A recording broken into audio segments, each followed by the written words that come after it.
అంతేకాకుండా అధ్యక్ష, ప్రధానంగా మనం చూస్తే ఇన్ఫ్రాస్ట్రక్చర్ పైన కూడా గడిచిన పేరెంట్ టీచర్ మీటింగ్లో స్టార్ రేటింగ్ అనేది ఏర్పాటు చేశారు అధ్యక్ష. ఒక పక్కన ఇన్ఫ్రాస్ట్రక్చర్ పైన, ఇంకో పక్కన ఎడ్యుకేషన్ అవుట్కమ్స్ పైన, రెండింటిపైన ఏర్పాటు చేసి ఈరోజు కూడా నేను రివ్యూ చేసినప్పుడు ఏ పాఠశాలలో అయితే 1 స్టార్ 2 స్టార్లోనే అంటే బేసిక్ ఇన్ఫ్రాస్ట్రక్చర్ ఎక్కడైతే లేదో ముందల అదంతా అప్గ్రేడ్ చేయాల లక్ష్యంతో మన ప్రభుత్వం పనిచేస్తుందని గౌరవ సభ్యులు నేను తెలియజేస్తున్నాను. పెద్ద సభ్యులు అన్నట్టు leak proof buildings, basic benches, fresh paint of మన కోట్ ఆఫ్ పెయింట్, టాయిలెట్స్, తాగునీరు, బేసిక్స్ ముందర ఫోకస్ చేయాలనే లక్ష్యంతో మన ప్రభుత్వం ఈ కార్యక్రమం చేయబడుతుందని గౌరవ సభ్యులు తెలియజేస్తున్నారు.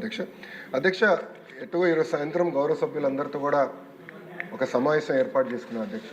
గత ప్రభుత్వం 117 జీవోని తీసుకొచ్చి ప్రభుత్వ విద్య పిల్లలకి, అది నిరుపేద కుటుంబాలకి దూరం చేసిన విషయం మనందరూ తెలిసిన విషయమే.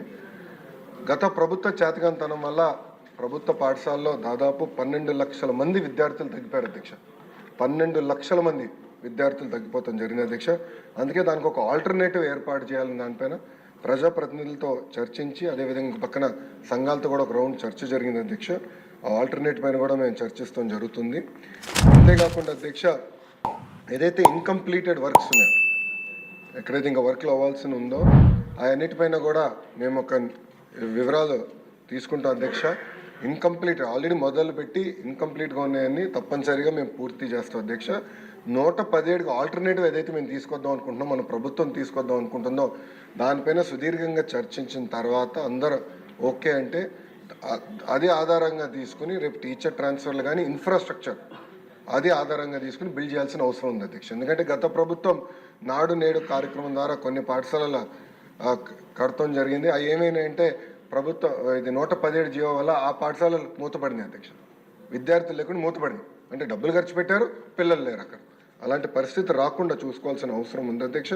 అంతేకాకుండా అధ్యక్ష, నాడు నేడు పైన కూడా గతంలో అనేక మన ఆరోపణలు వచ్చినాయి, నాణ్యత లేదని కూడా వచ్చింది అధ్యక్ష. దానిపైన కూడా గౌరవ సభ్యులు ఇప్పుడు కోరారు, యాక్షన్ తీసుకోమన్నారు. తప్పనిసరిగా నేను నివేదిక తెప్పించుకుంటాను. దాని తర్వాత గౌరవ సభ్యులతో చర్చించిన తర్వాత నిర్ణయం తీసుకుంటున్నాను అధ్యక్ష. లేదండి, మొత్తం 16,347 ఉపాధ్యాయుల పోస్టులు భర్తీ చేయడానికి మెగా డిఎస్సి ప్రకటన త్వరలో విడుదల చేయడం జరుగుతుంది అధ్యక్ష.